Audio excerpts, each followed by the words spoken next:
Mina was shuffling through the children's clothing racks and she feels this little tug on her skirt. And she's asking her son, okay, yeah, what is it, sweetie? Do you need something?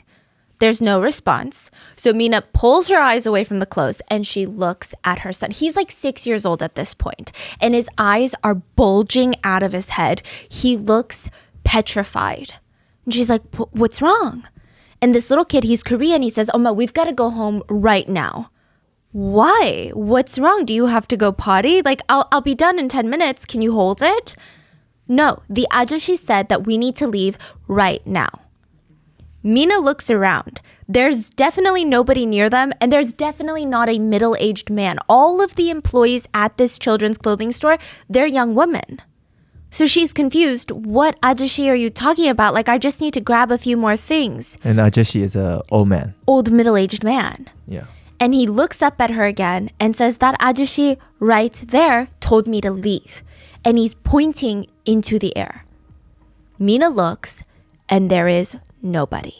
She says, are you sure you saw an ajashi? What did he look like? He keeps saying he was bleeding. He keeps trying to hug the nice cashier lady. Mina didn't leave because she's in this very fancy luxury shopping mall, and maybe kids just make up some things. Maybe he wanted to go to a toy store instead. Maybe he was bored. Maybe he wanted to go home and watch TV. It just didn't make any sense why there would be a bleeding man in the middle of this store. I mean, this mall is known for, you walk in, very normal to see coats going for $1,000 a coat. Table tea sets going for $8,000, $9,000. People dressed up to go shopping at this establishment. There certainly weren't any middle-aged bleeding ajashis trying to hug cashiers. It's just not that type of place. But these were the rumors that would float around Korea even to this day.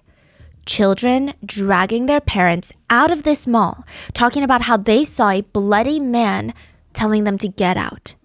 How they saw bloody people climbing onto workers' backs, trying to almost get on their back like a piggyback ride. There were rumors that children were being warned to stay away from this mall. Because very soon, over 502 people would be dead and 30 people would go missing inside of these very walls.